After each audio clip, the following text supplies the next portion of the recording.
29 siswa SMA dan SMK bermasalah di Jawa Barat dikirim ke markas militer di Bandung untuk jalani pembinaan karakter. 4 kloter calon jemaah haji embarkasi Jakarta dengan total 4.028 jemaah diberangkatkan ke Tanah Suci. 100 jiwa mengungsi akibat pergerakan tanah hingga longsor yang disebabkan hujan lebat di Sumedang, Jawa Barat.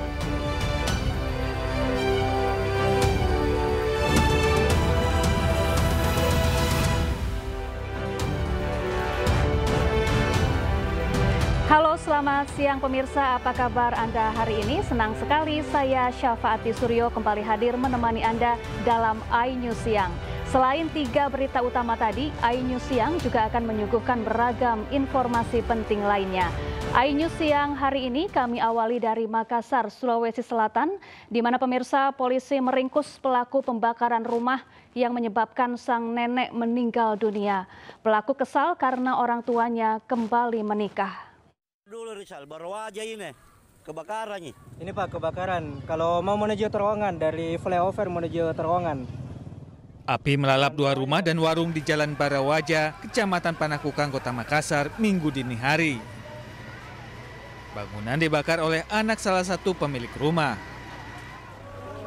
Akibat peristiwa ini, sang nenek Daeng Ngai, 65 tahun, tewas terbakar. Di hari yang sama, polisi menangkap A, 37 tahun, tersangka pembakaran rumah orang tuanya sendiri di Kota Makassar, Sulawesi Selatan. A sempat kabur pasca rumah orang tuanya terbakar. Saat kejadian, A diketahui dalam keadaan mabuk miras tradisional jenis balo. Diduga tersangka tidak terima setelah mengetahui ibunya kembali menikah tanpa sepengetahuannya. Selain nenek kita, gara-gara kenapa? Kenapa kita emosi? Kenapa? Bercanda. Bercanda?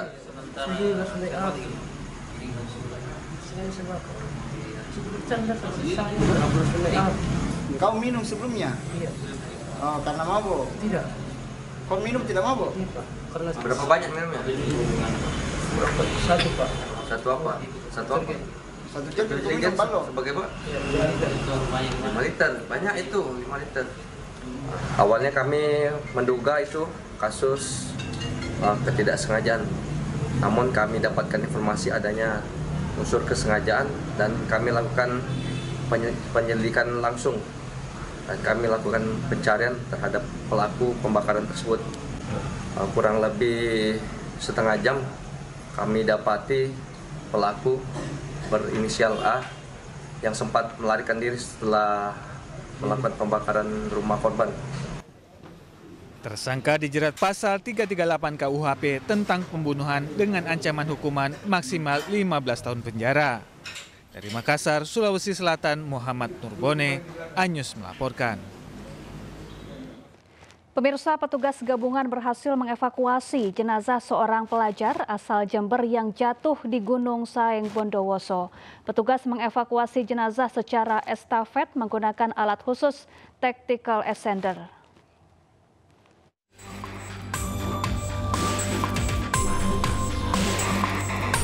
Memasuki hari ketiga, jenazah Fahrul Hidayatullah alias Baim, remaja 18 tahun, pendaki asal Bangsal Sari, Jember, akhirnya berhasil dievakuasi dari Gunung Saeng.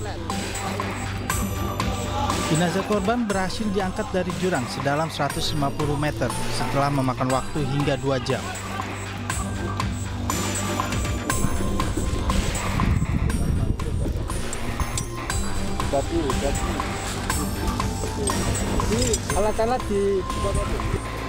Usai dievakuasi dari dasar jurang, tim SAR gabungan secara estafet membawa jenazah menuju posko tim SAR di Desa Sumberwaru. Usai dievakuasi, jenazah langsung dibawa ke Rumah Sakit Bayangkara Bondowoso untuk dilakukan autopsi. Lokasinya untuk evakuasi itu sempit, kita membutuhkan kurang lebih 2 jam untuk mengevakuasi survivor berada di atas tebing. Untuk kendala medan seperti apa, Mas? Ya, kendala medan, medannya cukup curam dan area untuk melakukan evakuasi itu sangat sempit. Diketahui korban mendaki bersama keempat temannya yang berasal dari sekolah yang sama, SMK Negeri 5 Jember. Saat turun dari puncak Gunung Saeng, korban diduga hilang keseimbangan hingga akhirnya terjatuh ke dalam jurang. Dari Bondowoso, Jawa Timur, Rizky Amirullah Ahmad, iNews melaporkan.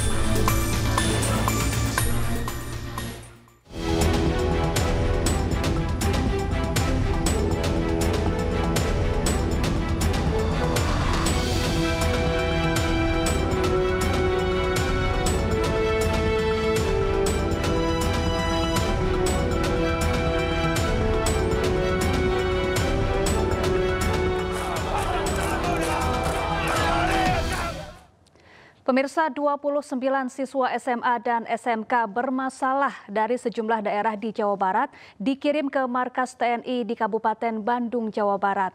Mereka akan menjalani pendidikan karakter dengan dibina ala militer.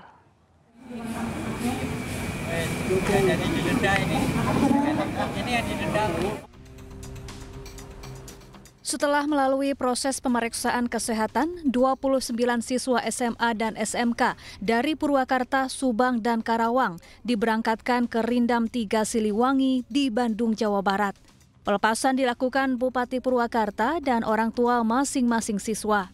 Siswa yang diberangkatkan merupakan hasil seleksi karena banyaknya permintaan orang tua yang ingin anaknya dibina. Kita terus verifikasi, ya kan? Verifikasi, kita lihat sejauh mana anak ini memang layak untuk dibawa atau masih bisa ditangani oleh orang tua dan atau oleh sekolahnya. Nah, yang dibawa ke sini itu yang memang sudah tidak bisa ditangani oleh orang tua dan sekolahnya. Rata-rata kan problemnya mereka itu malam begadang terus, paginya susah bangun, pergi dari rumah mau ke sekolah, nggak ke sekolah datangnya, malah main, malah nongkrong, malah merokok, ya kan? Malah mabuk. Nah, pulang waktunya pulang, nggak pulang, pulangnya tengah malam, itu problemnya. Sementara salah satu orang tua siswa mengaku dengan sukarela menyerahkan anaknya untuk menjalani pendidikan karakter karena sudah tidak mampu lagi membina dan mengawasi anaknya. Ia menilai kenakalan anaknya sudah keterlaluan. Kami sedikit merasa lelah terkait kenakalan anak-anak, terutama anak saya ya. Bukan berbicara orang lain, tapi anak saya merasa lelah mendidik. Dengan adanya mudah-mudahan kedepannya akan lebih baik, terutama disiplin, termasuk disiplin sekolahnya. Emang kenapa Pak anak Bapak sekarang? Ya, terutama ya begadang terus setiap malam. Pagi-pagi tidur, sekolah bolos. Nah, itu. Para siswa akan menjalani pendidikan karakter selama 2 pekan hingga 1 bulan ke depan. Dari Purwakarta, Jawa Barat, Irwan, iNews melaporkan. Ya, untuk mengetahui informasi terkini, kita sudah terhubung dengan rekan Yuwono Wahyu di Lembang, Bandung, Jawa Barat. Selamat siang Yuwono, apakah para siswa yang berasal dari sejumlah daerah di Jawa Barat ini sudah tiba di sana untuk menerima pembekalan militer? Baik, Sapa, selamat siang pemirsa. Hari ini 114 siswa dari seluruh Jawa Barat mulai memasuki Rindam Siliwangi untuk mendapat pendidikan karakter, di mana jumlah ini akan terus bertambah. Pagi ini sudah dimulai pembinaan karakter, walaupun masih berarti jumlah 114 ini akan terus bertambah. Di mana anak-anak ini yang susah dikendalikan orangnya, mereka akan mendapatkan pendidikan karakter, sehingga mereka bisa dikembalikan ke masyarakat dengan pola dan mental disiplin. Sapa. Ya, Yuwono, apa saja aktivitas yang langsung dilakukan oleh para siswa setibanya di sana? Hari ini siswa setelah tiba tadi pagi di Rindam, mereka melakukan tes kesehatan. Setelah itu pendataan dan jumlah ini akan terus bertambah. Dan pagi ini mereka sedang berlatih yel-yel tentang bagaimana membangkitkan semangat dan disiplinan yang dilakukan oleh anggota TNI dari Rindam Siliwangi. Mereka akan mendapatkan pendidikan karakter di sini selama 2 minggu. Safa. Ya, berapa lama mereka akan mendapatkan pembinaan di sana? Ya, Safa. Tadi sudah saya sebutkan bahwa mereka akan mendapatkan pendidikan karakter selama 2 minggu, Safa. dan jumlah tadi ini masih terus berdatangan, dan jumlah yang pasti kita belum tahu berapa jumlah yang jelas yang tadi datang dari wilayah Purwakarta 114 Sapa, dan jumlah ini akan terus bertambah Sapa. Baik, para siswa ini datang dalam rombongan seluruhnya siswa saja atau ada juga orang tua yang turut mengantarkan mereka ke sana? Betul, Sapa. Tadi pagi memang ada beberapa orang yang datang untuk mengantarkan anaknya. Mereka menyerahkan, artinya mereka memperhatikan bagaimana mereka untuk dibina di Rindam 3 Siliwangi. Bahkan tadi pagi Deddy Mulyadi sempat datang dan melihat keberadaan siswa-siswa yang datang dari Purwakarta. Sapa. Baik, terima kasih Yuwono Wahyu melaporkan langsung dari Lembang, Bandung, Jawa Barat, dan selamat bertugas kembali. Ya pemirsa, viral di media sosial sejumlah orang tua menakut-nakuti anaknya yang tidak mau nurut akan dilaporkan ke Deddy Mulyadi. Meskipun kesannya bercanda, namun ternyata cukup efektif untuk beberapa anak. Pembinaan karakter pelajar bermasalah dengan cara pendekatan militer ternyata sudah tersebar di masyarakat. Menariknya, sejumlah orang tua menggunakan informasi ini untuk menakut-nakuti anaknya yang tidak mau menurut. Tersebar di media sosial, anak yang awalnya melawan jadi takut ketika dibilang akan dilaporkan ke Pak Deddy. Dalam hal ini yang dimaksud adalah Deddy Mulyadi, Gubernur Jawa Barat. Meskipun orang tuanya bercanda, tapi ternyata beberapa anak jadi nurut. Lapor, Pak Gubernur, ada anak namanya Raska. Dikasih taunya sama orang tua. Udah dong.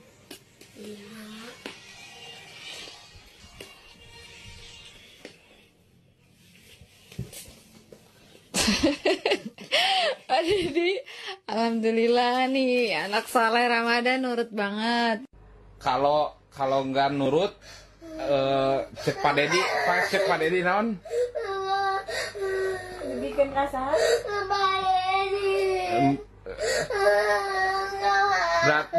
Berarti ke orang tua harus apa?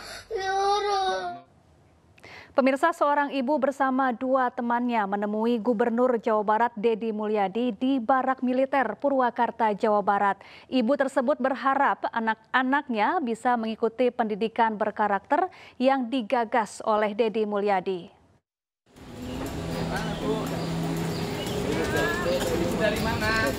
Bersama 2 temannya, seorang ibu warga Karawang datang ke Barak Militer Resimen Armet 1 Stirayuda, Sadang, Purwakarta, Jawa Barat. Mereka kemudian menyampaikan keinginannya untuk masukkan anaknya ke barak militer. Kenapa? Sekarang sekolah. Udah keluar Pak. Udah keluar. Nanti dipisah ya. Ini untuk anak-anak SMP. Nanti ada khusus anak SMA dan nanti ada khusus dewasa. Ya. Jadi tidak boleh dicampur. Ya. Nanti saya siapkan program. Deddy pun meminta para orang tua menunggu karena pihaknya akan mengadakan program pendidikan berkarakter untuk tingkat SLTA dan dewasa. Ya karena dia kenakalan remajanya gitu. Saya udah capek gitu ya. Ya namanya orang tua kan nggak boleh capek emang ya. Tapi udah ke dokter ya? Udah ke dokter, udah ke mana-mana, ke kiai apa diobatin. Cuman anggur masih kayak gitu. Barangkali dididik di sini ya saya bisa berubah gitu. Program anak bermasalah dimasukkan barak militer ini dimulai pada Mei 2025. Saat ini sudah ada 39 siswa yang tengah menjalani pendidikan berkarakter di Resimen Armet 1 Purwakarta, Jawa Barat. Deddy pun mengklaim anak-anak menjalani program pendidikan karakter dengan riang gembira. Pemirsa, upaya pemerintah Provinsi Jawa Barat mengatasi anak bermasalah dengan memberikan pendidikan ala militer bekerja sama dengan TNI dikritik oleh Komnas HAM. Komnas HAM menilai TNI tidak memiliki fungsi memberikan pendidikan ke masyarakat sipil.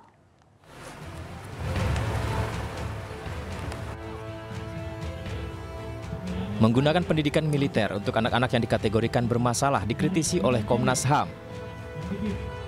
Menurut Komnas HAM, TNI tidak memiliki fungsi memberikan pendidikan sipil karena itu merupakan tanggung jawab lembaga pendidikan di pemerintahan. sebenarnya TNI itu tidak memiliki fungsi untuk bagaimana memberikan pendidikan bagi sipil gitu ya, karena itu fungsi-fungsi yang harusnya diberikan oleh lembaga pendidikan dan itu oleh pemerintah gitu. Jadi kami khawatir bahwa ini akan terjadi problematika karena sesuai dengan undang-undang, bahkan undang-undang yang terbaru sekalipun gitu ya, tidak punya kewenangan untuk bagaimana memberikan penguatan pendidikan bagi pendidikan sipil gitu, sehingga tentu kebijakan ini kami tidak setuju gitu. Komnas HAM juga berharap pengembalian fungsi pendidikan bisa dimaksimalkan dari sekolah dan memprioritaskan pembinaan anak sesuai dengan usianya, bukan menggunakan militer. Ya, program pelajar yang melakukan tindak kenakalan remaja masuk barak militer untuk pembinaan yang dicetuskan Gubernur Jawa Barat Deddy Mulyadi menuai pro dan kontra. Menyikapi hal tersebut, Sekretaris Jenderal Taman Siswa Yogyakarta yang didirikan Ki Hajar Dewantara menentang program tersebut. Ayo mana nyanyinya?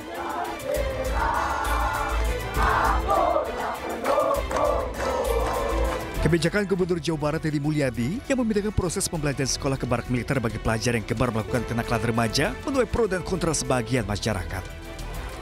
Program pelajar nakal masuk barak tak sejalan dengan ajaran Ki Hajar Dewantara yang dijuluki sebagai Bapak Pendidikan Nasional dan pendiri Taman Siswa. Bahkan Sekretaris Jenderal Taman Siswa, Ki Saur Panjaitan mengatakan, Taman Siswa yang didirikan Ki Hajar Dewantara menentang sistem pendidikan fisik yang keras.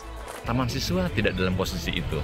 Bahkan Taman Siswa menentang daripada kegiatan fisik yang keras pada saat itu dengan Belanda, karena Taman Siswa adalah pendekatannya dengan karakter, dengan kekeluargaan.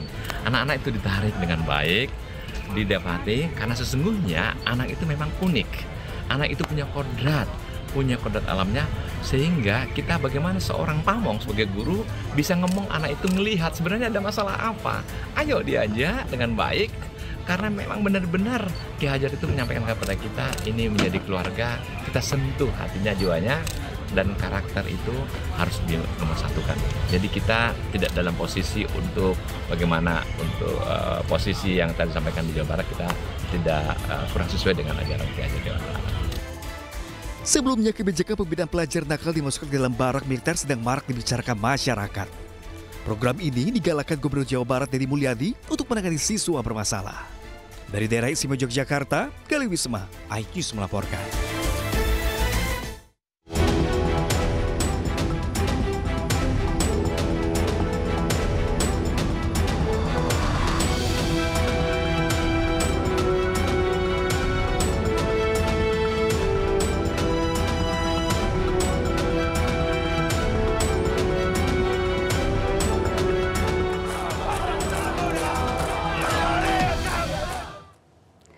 MUI Jawa Barat sebut vasektomi sebagai syarat penerimaan bansos oleh Deddy Mulyadi haram.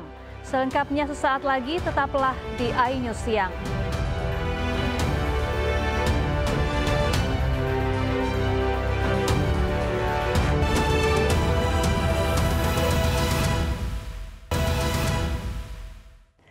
Anda kembali di iNews Siang, pemirsa. Demi mendapat uang hingga Rp800.000, warga rela antre scan retina di Bekasi, Jawa Barat.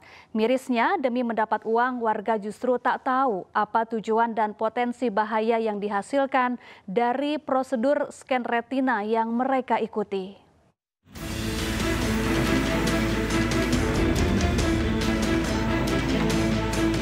Sebuah ruko di Jalan Insinyur Juanda, Bekasi Timur, Kota Bekasi, Jawa Barat diserbu puluhan warga baik tua dan muda. Mereka terlihat antri untuk menunggu giliran. Dari informasi yang dihimpun, para warga ini antri untuk mendapatkan giliran mendaftarkan diri di sebuah aplikasi di mana warga yang sudah menginstal aplikasi di smartphone miliknya dan telah terdaftar akan dilakukan verifikasi dengan cara scan biometrik retina mata. Usai diverifikasi, warga mendapat sejumlah koin yang akan dikonversi ke mata uang rupiah.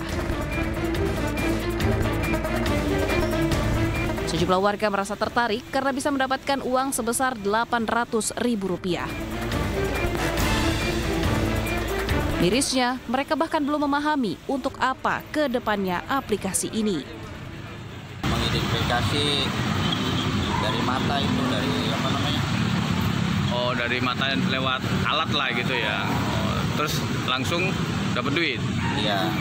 Atau ada download lagi gitu-gitu? Nggak ada. Nggak ada? Tadi jelasin di dalam. Bilang katanya nggak menyangkut data pribadi. Dapat duitnya berapa? Nilai 800.000. Sementara itu pihak operator aplikasi yang ditemui enggan dikonfirmasi. Meskipun menawarkan imbalan yang menarik, fenomena ini menuai kontroversi karena menyangkut isu privasi data biometrik yang sangat sensitif. Masyarakat dihimbau untuk berhati-hati dan memahami syarat serta ketentuan penggunaan aplikasi ini sebelum memberikan data pribadi mereka.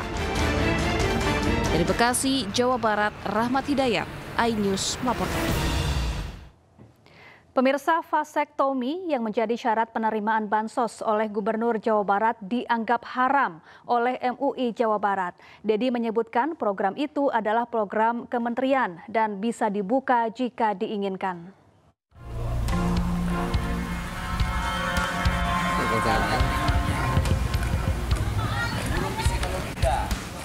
Gubernur Jawa Barat Dedi Mulyadi menanggapi respon Majelis Ulama Indonesia Jawa Barat yang menyebut vasektomi haram. Dedi menyebut program vasektomi merupakan program pemerintah pusat melalui Kementerian Keluarga Berencana dan bisa saja dilakukan kapanpun. Dedi menambahkan jika vasektomi bukan membuat mandul atau menghilangkan kejantanan. Dan kemudian juga ada yang salah pemahaman.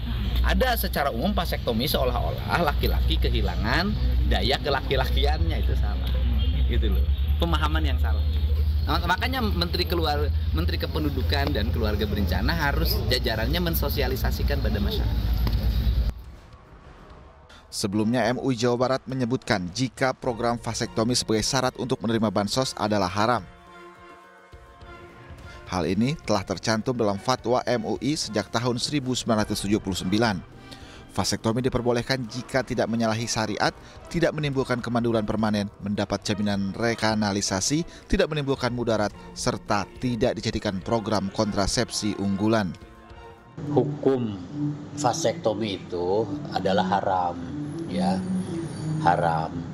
Kecuali ya dikecualikan terhadap 5 kekecualian, 5 hal ya. Dalam soal KB, kami bukan menolak KB-nya. KB bagi MUI tetap boleh sepanjang dilakukan sesuai dengan tuntunan syariah. Nah, vasektomi ini ternyata banyak yang melanggar ketentuan syariah, kan itu aja intinya. Nanti dorongan dari MUI nanti ke Pak Gubernur apa nih Pak setelah ada fatwa haram ini? Ya, nanti dorongannya kami menjelaskan bahwa secara hukum Islam ya, kalau pertimbangannya hanya untuk menyalurkan bansos dan ya, jelas itu tidak masuk yang 5 hal ini. Jadi tetap tidak boleh. Meski demikian, Dedi Mulyadi juga mengatakan masih banyak pilihan atau cara agar program KB tetap berjalan. Namun Dedi menegaskan yang ikut KB adalah kaum laki-laki karena kaum laki-laki yang bertanggung jawab atas keluarga dan anak-anaknya. Tim Liputan iNews melaporkan. Pengamat sosial Devi Rahmawati menyebut wacana pengendalian kelahiran lewat vasektomi bagi warga tidak mampu merupakan ide yang baik. Namun perlu adanya penyempurnaan yang melibatkan masyarakat hingga tokoh agama. Niat Pak Gubernur baik sekali dan harus kita dukung. Hanya tinggal disempurnakan dengan metode yang lebih melibatkan partisipasi warga, melibatkan para tokoh-tokoh agama dan masyarakat, sehingga orang berbondong-bondong datang bukan hanya karena ada tekanan. Oke, jadi artinya tujuannya memang baik, cuman terselubung jadi karena adanya harus menerima bansos. Jadi harus divasektomi, seperti itu ya Mbak Devi ya, mungkin ya diarahkannya Mbak Devi ya. Yang perlu kita pahami kenapa sih perlu dikendalikan gitu ya, manusia dalam keluarga itu kan hak asasi manusia.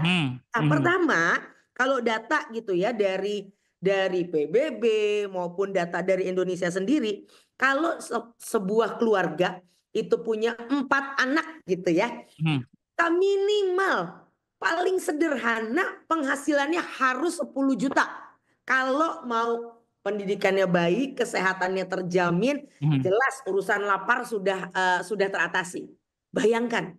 Sedangkan kita tahu banyak keluarga-keluarga yang ekonominya terbatas, tapi kemudian memiliki banyak anak yang ujungnya apa?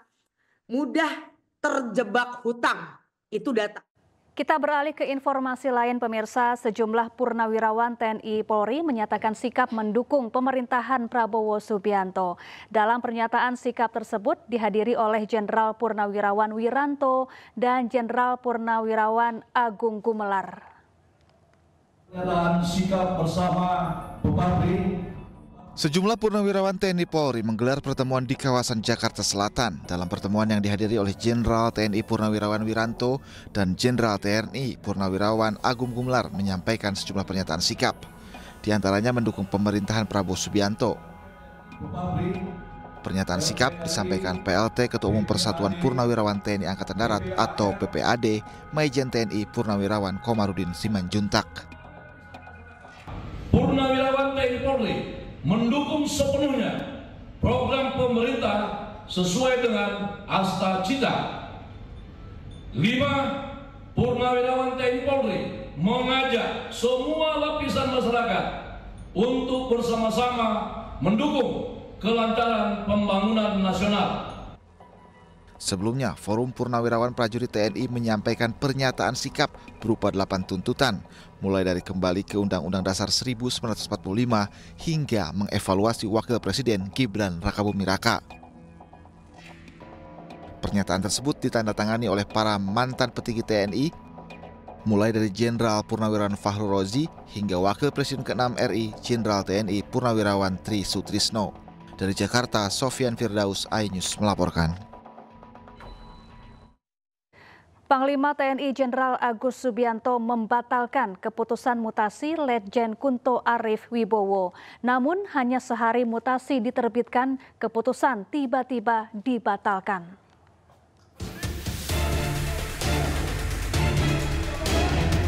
Sebelumnya Panglima Jenderal TNI Agus Subianto rotasi mutasi terhadap 237 perwira tinggi TNI.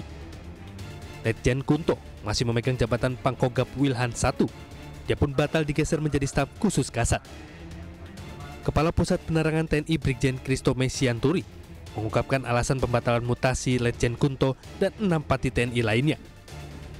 Setelah Kep dikeluarkan, Kep 554 Romawi tahun 2025 tanggal 29 April 2025 itu, ternyata dari rangkaian gerbongnya, rangkaian yang harus berubah mengikuti alurnya Pak Kunto itu, ada beberapa yang memang belum bisa bergeser saat ini. Ya, sehingga diputuskanlah untuk meralat atau menangguhkan rangkaian itu.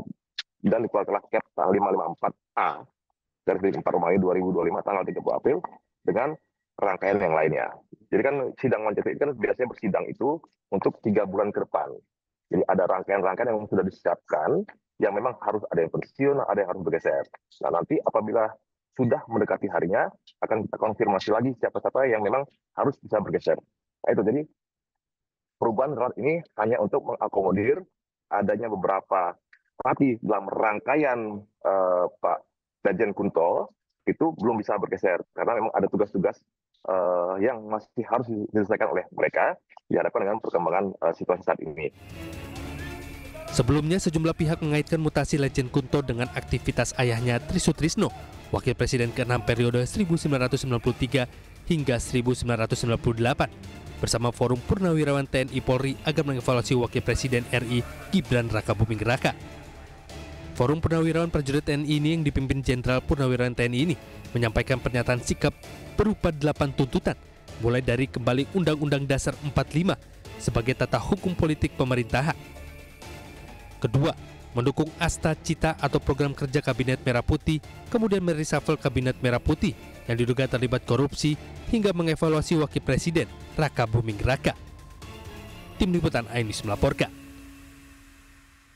Pemirsa jangan kemana-mana, selanjutnya iNews Siang akan dibawakan oleh rekan saya Rosalin Ciu. Halo, selamat siang Rosalin, apa kabar? Halo, selamat siang Syafa, kabar baik. Ya, Rosalin, ada informasi apa lagi nih yang akan disampaikan di segmen selanjutnya? Iya, baik Syafa dan juga pemirsa, tentunya kita masih akan hadir dengan informasi lainnya, diantaranya terkait dengan hujan lebat selama 5 jam disebabkan pergerakan tanah dan bencana longsor di Sumedang, Jawa Barat.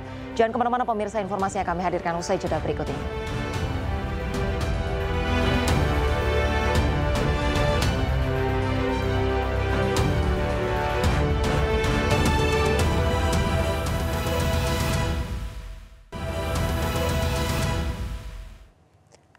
Pemirsa, terima kasih Anda masih bersama kami di iNews Siang bersama saya Rosalin Ciu. Pemirsa, bencana longsor terjadi di Dusun Suka Asih, Desa Cisalak, Sumedang, Jawa Barat. Longsor dipicu pergerakan tanah usai hujan lebat mengguyur lokasi selama lebih dari 5 jam. Putus nama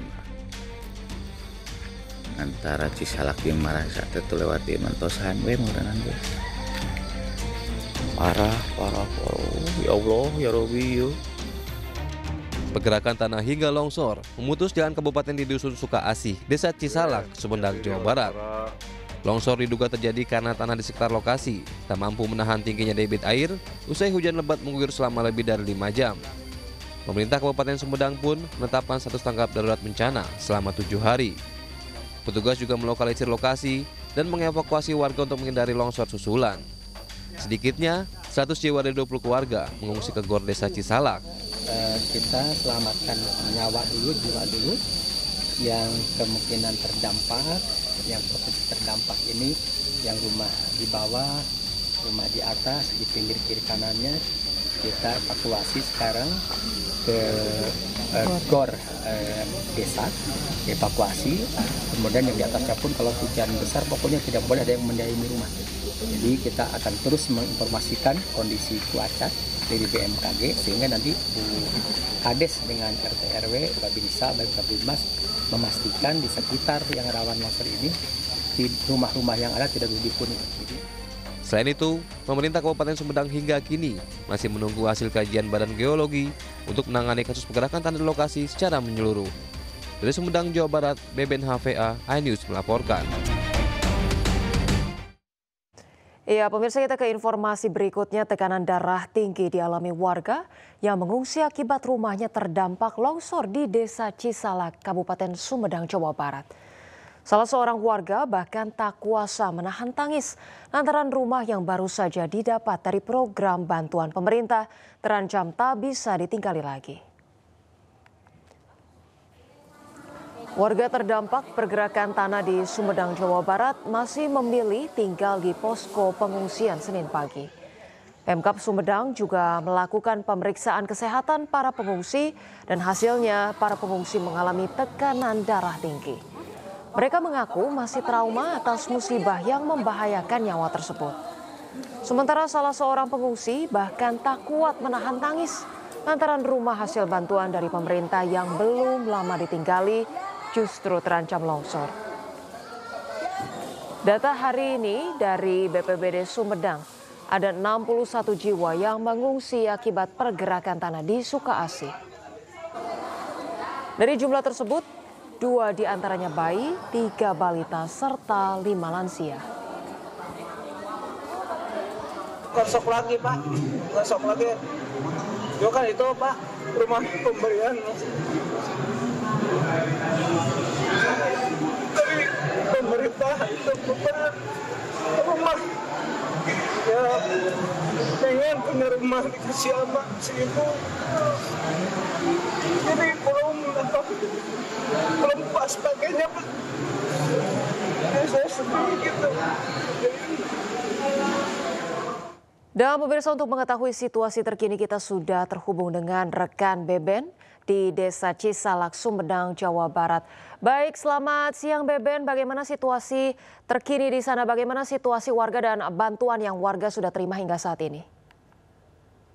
Baik, Mbak, kami saya masih berada di lokasi kejadian tanah longsor di Desa Cisalak, yang mana tim geologi BPBD serta BPBD saat ini sedang melakukan kajian terhadap terjadi bencana longsor yang berada di Sukasih, Desa Cisalak.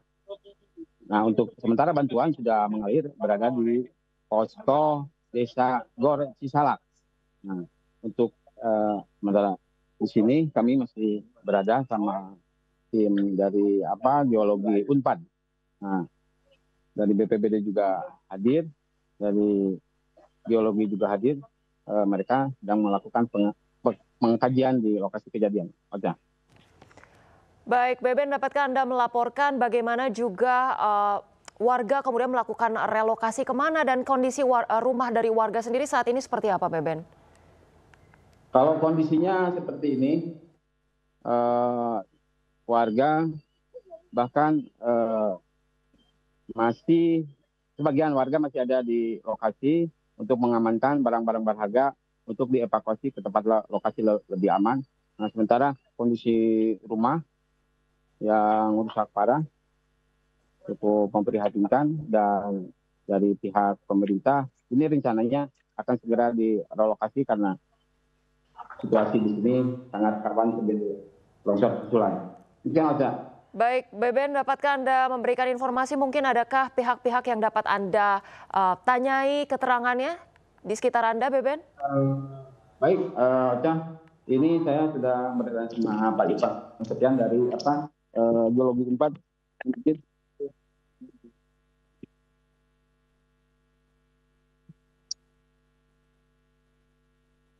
Ya, Mbak Ocha, silakan langsung koordinasi aja. Iya. Baik, selamat siang Pak. Dapatkah Bapak menceritakan sedikit Pak terkait kronologi dan bantuan-bantuan apa saja mungkin yang belum didapatkan dan kendala apa yang saat ini masih kemudian menjadi kesulitan di Cisalak? Silakan Bapak, boleh diperkenalkan Pak. Baik, selamat siang Mbak Ocha. Saya Irfan Sofian dari Fakultas Teknik Geologi Universitas Padjadjaran. Kebetulan di sini kami tim geologi menuju ke lokasi longsor untuk melihat ataupun mensurvei kondisi longsoran yang terjadi, melihat apakah ada indikasi apa saja yang menyebabkan longsoran yang terjadi di area ini. Tentunya dilihat dari tadi yang sampaikan pertanyaan terkait dengan kronologi kejadian, kalau melihat dari kondisi lapangan bahwa longsoran yang terjadi dipicu oleh kadar air yang meningkat di dalam tanah. Nah, tentunya itu dipicu oleh juga curah hujan yang tinggi ataupun curah hujan yang terus-menerus sehingga menaikkan kadar air di dalam tanah. Kita lihat setelah kami mencoba juga menggunakan drone, terlihat ada di posisi-posisi di mahkota longsoran masih terlihat ada bekas-bekas air yang keluar, yang tentunya itu adalah salah satu faktor penyebab terjadinya longsoran di area Cisalak ini. Tentunya kalau untuk lebih rinci bantuan apa saja yang belum dan terkendala saat ini, mungkin nanti ada yang aparat lebih berwenang untuk bisa menyampaikan itu.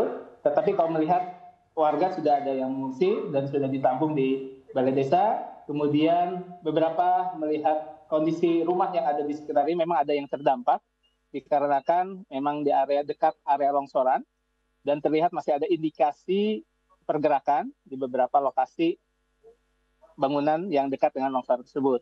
Sehingga tentunya warga perlu waspada dan juga warga di area sekitar longsoran yang dikhawatirkan masih ada potensi susulan dikarenakan area-area yang bekas longsoran ini menjadi gawir ataupun tebing yang lebih terjal sehingga itu berpotensi terjadi longsoran berikutnya pada saat kadar air meningkat. Nah tentunya ini perlu diwaspadai oleh warga di area sekitar longsoran ini. Itu sementara. Baik, Pak Irfan, terkait dengan pemerintah Kabupaten Sumedang juga yang menetapkan status tanggap darurat selama 7 hari ke depan. Lantas apa saja yang harus menjadi perhatian dari pemerintah daerah atau mungkin bantuan-bantuan yang kemudian perlu ditanggapi oleh pemerintah pusat, Pak, menyikapi situasi di Cisalak saat ini? Baik, di dalam rangka 7 hari tanggap darurat tentunya perlu dikaji, perlu diidentifikasi terkait dengan potensi tadi longsoran ini apakah hanya area lokal yang ada ini atau meluas. Nah, ini perlu diidentifikasi terlebih dahulu sehingga bisa kita ketahui yang terdampak seluas mana. Yang berikutnya adalah tentunya bantuan-bantuan yang sesuai dengan kebutuhan warga saat yang area desa yang terdampak, tentunya itu juga perlu diperhatikan kebutuhan yang dalam waktu 7 hari tersebut, ataupun kalaupun nanti potensi ini dinyatakan sudah aman ataupun masih berpotensi berbahaya, tentunya perlu diperhatikan bagaimana kebutuhan warga yang bisa dipenuhi agar warga pun masih merasa nyaman meskipun kondisi di area masih berbahaya. Tentunya 2 hal tadi, yang pertama mengidentifikasi area luasan terdampak, apakah longsoran ini masih meluas atau hanya terlokasi hanya area yang sekarang. Tentunya ini perlu diidentifikasi lebih lanjut. Dalam waktu yang singkat mungkin ini juga perlu bisa kita identifikasi seberapa jauh area-area yang terdampak sehingga mitigasi bisa berjalan. Jadi potensi yang akan terjadi ataupun setelah terjadi apa yang harus kita lakukan itu tentunya sudah ada SOP yang sesuai SOP yang ada, tentunya bisa kita berlakukan dan tentunya itu sudah mulai dijalankan. Itu mungkin. Baik, terima kasih banyak atas informasi yang sudah dihadirkan Pak Irfan Sofyan, ahli geoteknik Unpad dan juga BBN. Terima kasih banyak. Tetap jaga kesehatan dan semoga proses dari evaluasi dan juga evakuasi ini berjalan dengan lancar dan bantuan juga dapat segera diangsurkan dengan baik. Terima kasih, selamat bertugas kembali. Baik pemirsa, kita ke informasi lainnya. Dibangun dengan anggaran fantastis 435 miliar rupiah. Jembatan emas atau jembatan buka tutup di Bangka Belitung kini tak berfungsi. Pemprov Bangka Belitung menghentikan operasi buka tutupnya karena dinilai boros anggaran.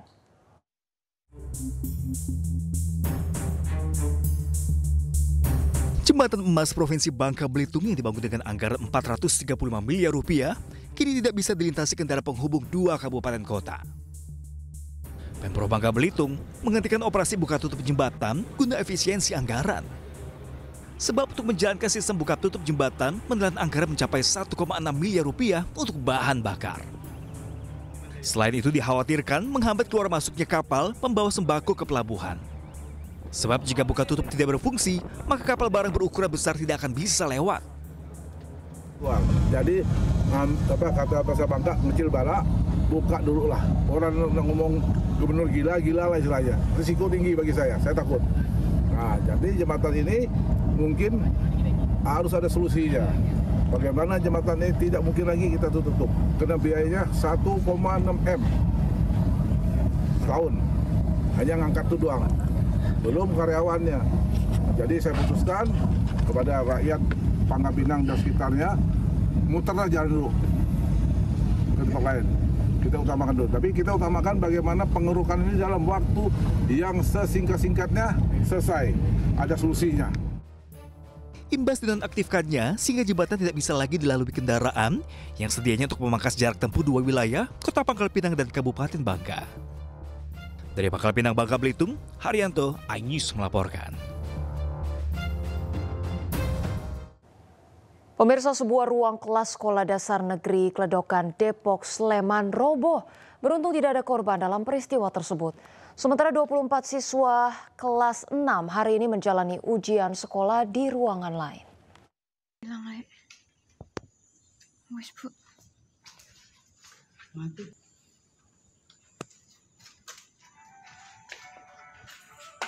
Hilang, Robohnya atap ruang kelas 6 SD Kledokan Catur Tunggal Depok, Sleman terjadi pada Minggu dini hari.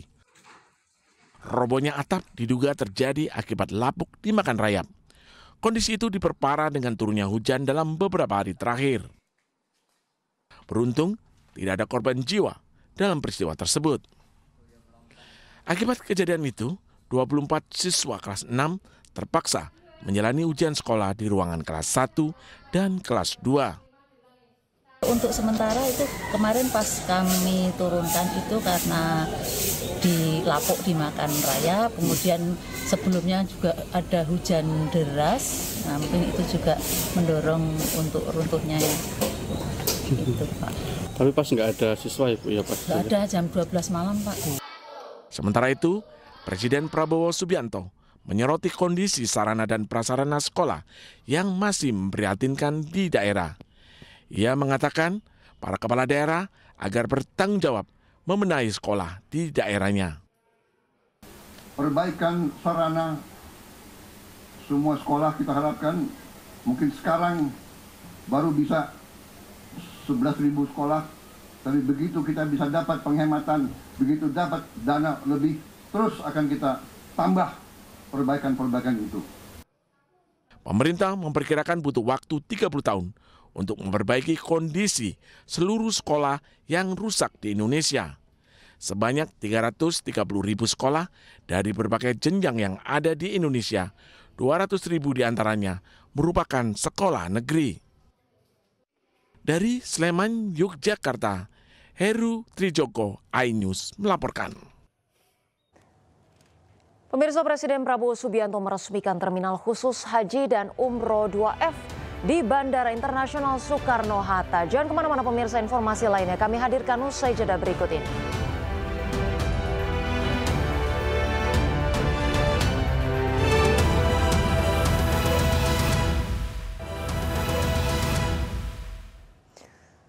Pemirsa, Presiden Prabowo menerima Presiden Senat Kerajaan Kamboja Hun Sen di Istana Kepresidenan Jakarta.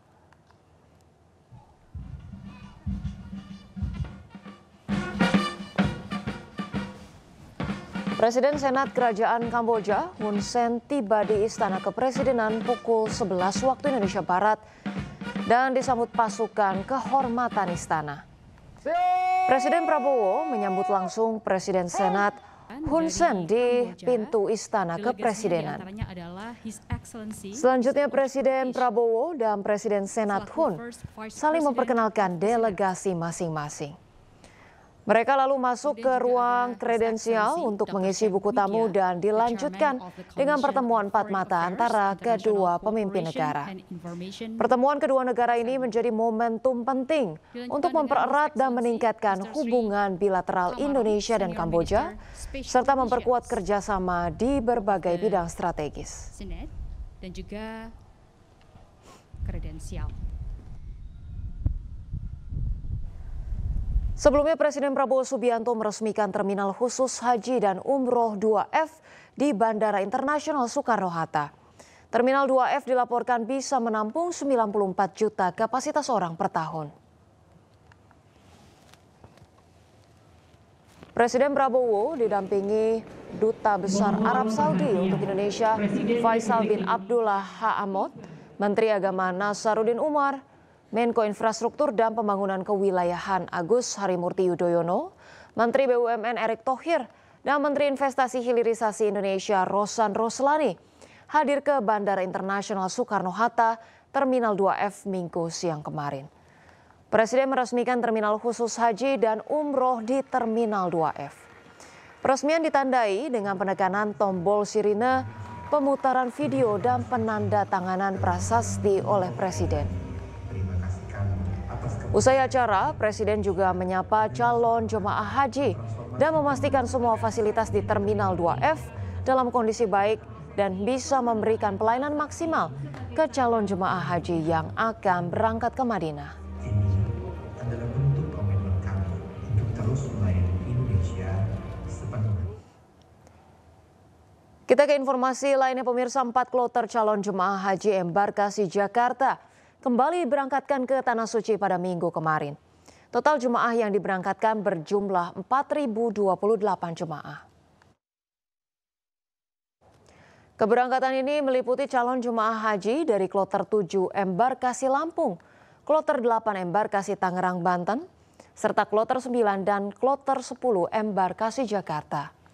Rincian total jemaah yang telah diberangkatkan hingga hari Minggu sebanyak 4.028 jemaah yang terdiri dari kloter 1 hingga 2 dengan masing-masing 393 jemaah, kloter 3 sebanyak 442 jemaah, kloter 4 sampai 6 masing-masing 393 jemaah, kloter 7 sampai 9 masing-masing 393 jemaah, dan kloter 10 sebanyak 442 jemaah.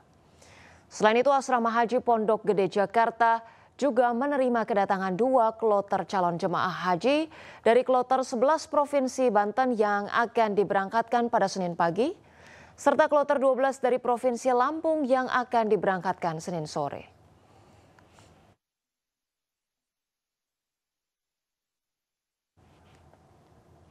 Dan pemirsa, untuk informasi terkini kita sudah terhubung dengan Wenda Nura di Asrama Haji Pondok Gede, Jakarta. Baik, selamat siang Wenda, bagaimana situasi terkini di Asrama Haji Pondok Gede? Silakan dengan laporan Anda. Ya, Ocha dan juga pemirsa, situasi saat ini di tempat kami melaporkan, tepatnya di tempat penerimaan dan juga pengurusan administrasi saat ini memang masih belum terlihat ada aktivitas karena memang para calon jemaah haji yang berasal dari Banten ini dijadwalkan tiba di Asrama Haji Pondok Gede, Jakarta Timur ini pada pukul 1 siang nanti.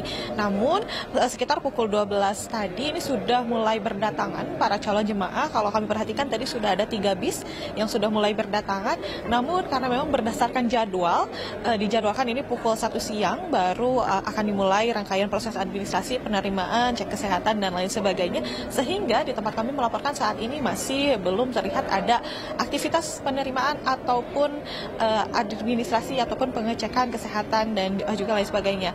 Juga bisa dilihat Ocha, di belakang kami pun memang masih terlihat persiapan dari beberapa petugas ataupun panitia tentunya untuk melakukan rangkaian proses administrasi nanti yang akan dimulai pukul 1 siang hari nanti. Nah, lalu apa saja sih yang dilakukan oleh para calon jemaah haji ketika tiba di asrama haji? Tentunya yang pertama itu adalah penerimaan dan registrasi, yakni pengecekan identitas, pengecekan dokumen perjalanan, pengecekan kesehatan, juga ada pemberian living cost atau biaya hidup selama di Arab Saudi yang jika kita rupiahkan itu sekitar kurang lebih di 3 juta rupiah.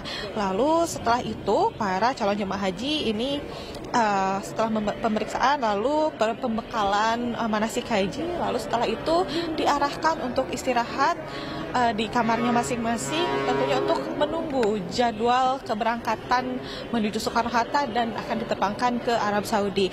Dan jika kita melihat jumlah untuk calon jemaah haji yang akan tiba di maksud kami di Asrama Haji Pondok Gede, Jakarta Timur, pada hari ini dijadwalkan akan ada 1.216 calon jemaah yang akan tiba. Dan yang akan berangkat ini tadi pagi sudah ada yang diberangkatkan, yakni ada sebanyak 389 calon jemaah haji yang berasal dari Banten, sehingga kalau kita totalkan saat ini dari embarkasi Jakarta saat ini sudah diberangkatkan sebanyak 4.814 calon jemaah haji.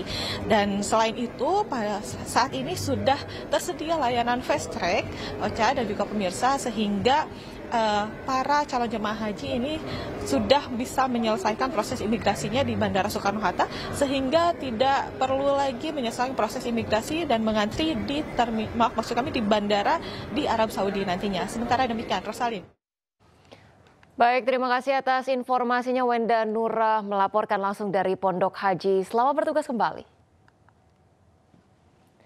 Baik pemirsa, kita ke informasi seorang jemaah haji asal Banjarnegara, Jawa Tengah, Daimah binti Suwaryo berusia 66 tahun meninggal dunia di Tanah Suci. Kepala Daerah Kerja Bandara, petugas penyelenggara ibadah haji Abdul Basir menyebut bahwa jemaah haji yang meninggal dunia akan mendapatkan hak-haknya sesuai dengan peraturan Kementerian Agama. Perlu juga kita sampaikan bahwa jamaah haji yang meninggal dunia nanti akan mendapatkan hak-haknya.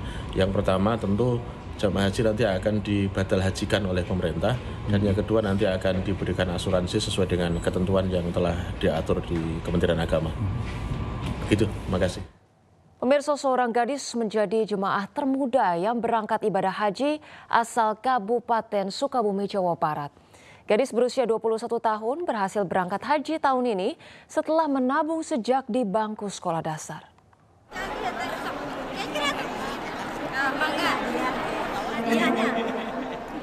Siti Mega Ramawati, gadis asal Pabuaran, Kabupaten Sukabumi, Jawa Barat, menjadi salah satu calon jemaah haji termuda asal Kabupaten Sukabumi.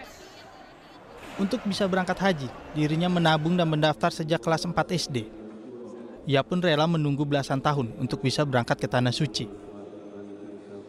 Meski sebelumnya sempat tertunda akibat pandemi COVID-19, gadis yang berstatus mahasiswi ini akhirnya bisa menunaikan rukun Islam yang kelima bersama kedua orang tua dan salah seorang kakaknya.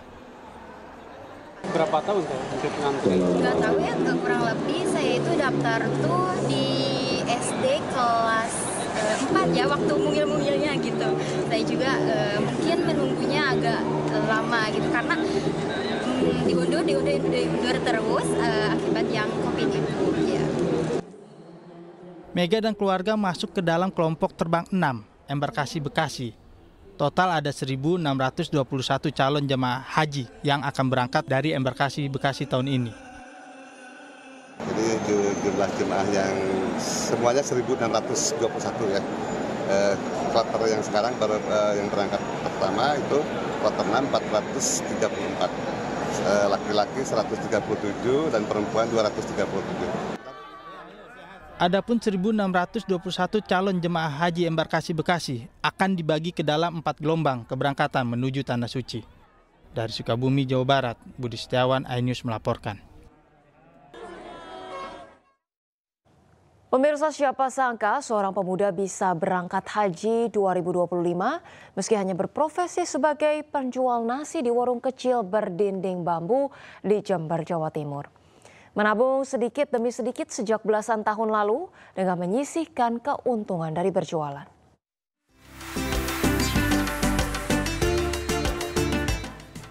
Inilah keseharian Sadidun Niam, warga Desa Bangsal Sari, Jember, yang berjualan nasi di warung kecil berdinding bambu di kawasan sebuah pesantren.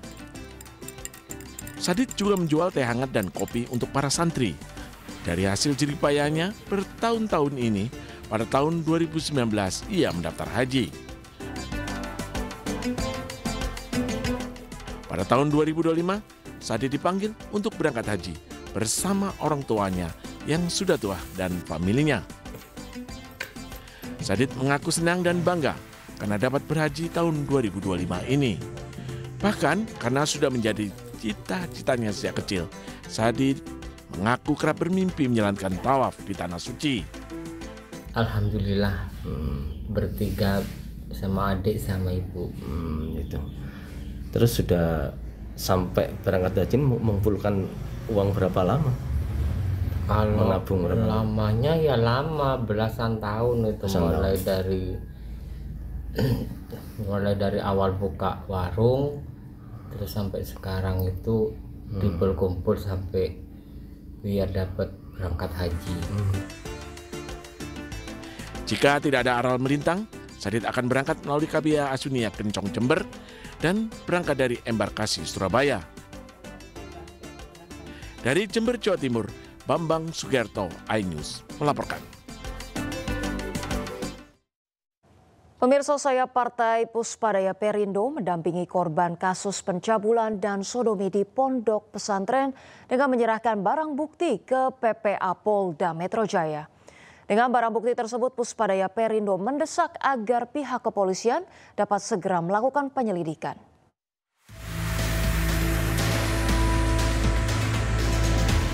Saya Partai Puspadaya Perindo menyerahkan alat bukti kasus pencabulan dan sodomi anak di bawah umur yang terjadi di pesantren wilayah Jakarta Barat pada penyidik di unit pelayanan perempuan dan anak di Treskrim Polda Metro Jaya.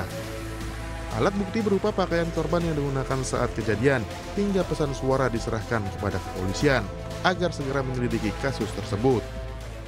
Jadi kejadiannya ini pada saat dia libur dari pondok pesantrennya, dia melakukan ususila itu kepada keluarganya ataupun kerabat dekatnya. Jadi dia masih anak-anak yang berhadapan dengan hukum, kemudian juga dia sebagai korban asusila juga di pondok pesantrennya. Kami sangat menghimbau kepada masyarakat supaya menyadari hal-hal ini jika terjadi pada anak, pada keluarga, khususnya pada perempuan dan disabilitas. Oleh sebab itu, kehadiran kami di sini dari Puspadaya akan sangat menampung segala aduan daripada masyarakat terkait hal tersebut. Dalam upaya mendukung proses penyidikan kasus yang melibatkan anak di bawah umur ini, Puspadaya Perindo juga memberikan pendampingan psikologis kepada korban dan keluarganya agar mampu keluar dari trauma yang dialami. Dari Jakarta, Naura Syafikoh, Ari Setiawan, iNews melaporkan. Pemirsa, pasca disegel gudang UD Sentosa Sil, tempat usaha perkara penahanan ijazah di Surabaya, Jawa Timur, diduga kembali beroperasi. Jangan kemana-mana pemirsa, informasinya kami hadirkan usai jeda berikut ini. Tetaplah bersama kami di iNews Siang.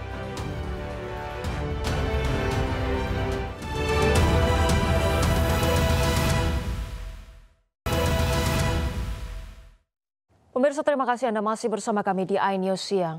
Pemirsa, pasca disegel oleh Pemkot Surabaya, gudang UD Sentosa Sil, tempat usaha perkara penahanan ijazah, diduga kembali beroperasi. Segel Satpol PP pun lepas sebagian, sementara sejumlah karyawan berlarian meninggalkan gudang saat terekam kamera. Cepetan deh, videonya metu kabeh iku lho. Cepetan metu, videonya maju. Aku HP ku elek, cepetan. Videonya kabeh. Iya iki lho. Ada Pak Edi. Sebuah video viral di media sosial menunjukkan gudang UD Sentosa Sil di kawasan Margo Mulyo, Surabaya, Jawa Timur diduga kembali beroperasi meski disegel. Sejumlah karyawan pun panik keluar gudang dan berlarian, sementara sebagian segel yang dipasang Satpol PP lepas. Usai video ini viral, Satpol PP Kota Surabaya langsung mendatangi lokasi gudang dan merantai pagar gudang. Sementara itu, Pemkot Surabaya akan mempidanakan pemilik usaha jika terbukti tetap menjalankan operasi. Sentosa Sil kemarin dibuka. Tiba-tiba ada kabar dibuka itu. Setelah itu saya langsung menghubungi Pak Kapolres Tanjung Perak.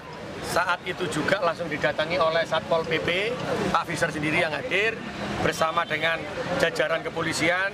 Sudah kita tutup, setelah itu dirantai dan dibuat berita acara langsung dengan Diana ya? Ya, Diana. Dengan Diana dan suaminya langsung buat berita acara. Kalau di dalam itu adalah peringatan. Nah, dilakoni meneh, ya kita sampaikan terkait dengan hal-hal yang lainnya. Tapi ini adalah ketika dia meminta segel ini, maka ada peringatan ketiga yang sudah kita lakukan. Peringatan pertama yang sudah kita lakukan ini kedua. Yang nanti ketiga pun ya kita akan membuat pidananya. Penyegelan gudang usaha UD Sentosa Sil milik Jan Hwadiana dilakukan karena tidak memiliki izin daftar gudang. Selain itu, UD Sentosa Sil juga diduga menahan ijazah sejumlah karyawannya. Kasus penahanan ijazah terkuak usai video viral Wakil Wali Kota Surabaya Armuji membantu mengambilkan ijazah mantan karyawan yang ditahan oleh perusahaan UD Sentosa Sil milik Jan Hwadiana.